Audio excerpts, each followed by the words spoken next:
Hi friends, welcome back to Nischala's kitchen.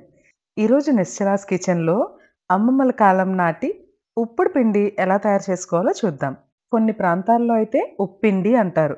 5 అంటే 5 నిమిషాల్లో ఈ రుచికరమైన బ్రేక్ఫాస్ట్ ఐటెంని ఎలా తయారు చేసుకోవాలో చూద్దామా?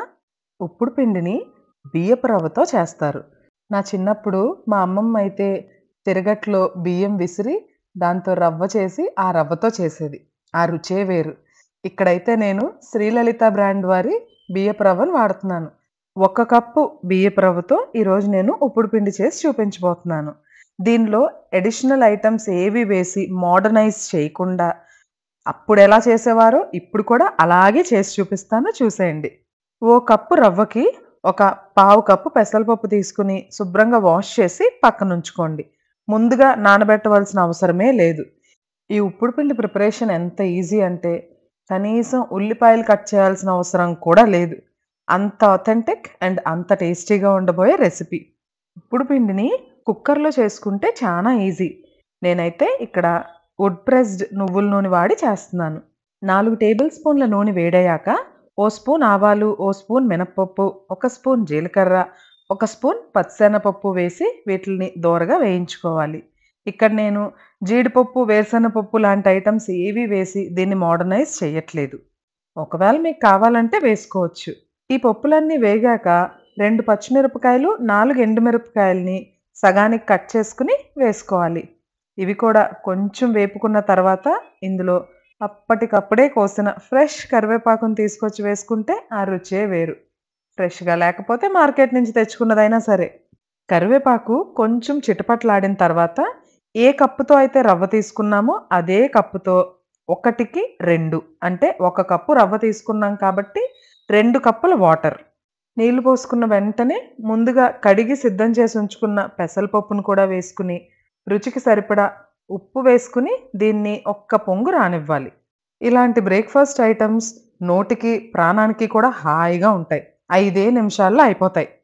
ఒక పొంగు వచ్చిన తర్వాత ముందుగా 1 కప్ రవ్వ మెజర్ చేసి ఉంచుకున్నాం కదా, ఆ రవ్వను కూడా యాడ్ చేసుకుని బాగా కలుపుకోవాలి. కుక్కర్ మూత పెట్టుకునే ముందు ఒక్కసారి ఉప్పు చూసుకుని మూత పెట్టుకుంటే సరిపోతుంది. చూడండి, అసలు ఏమాత్రం వెజిటబుల్స్ కట్ చేసుకోవాల్సిన పని లేదు. ఇంకా ఎలాంటి అడిషనల్ ప్రిపరేషన్స్ కూడా ఏం లేవు. 5 నిమిషాల్లో ఎక్సలెంట్గా చేసేసుకోవచ్చు.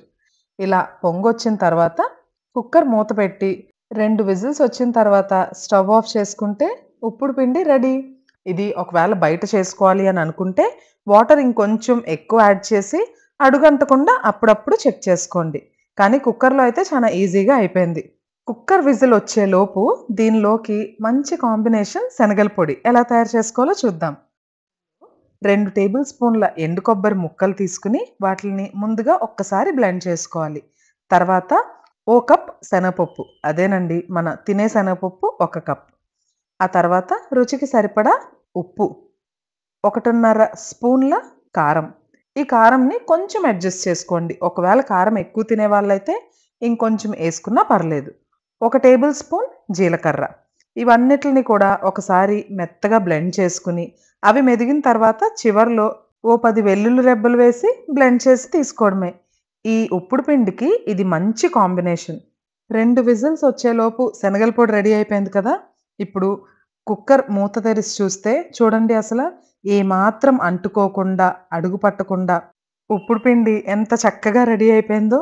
నాకైతే ఇది బ్రేక్ఫాస్ట్, లంచ్, డిన్నర్ ఎప్పుడు పెట్టినా ఇష్టంగానే తింటాను. మరి మీరు కూడా ట్రై చేస్తారా? తప్పకుండా ట్రై చేయండి. ఉప్పుడు పిండితో పాటు మంచి కాంబినేషన్ అంటే శనగల పొడి. దీన్ని ఆవకాయతో కూడా తినొచ్చు. మరి మీరు ట్రై చేస్తారా?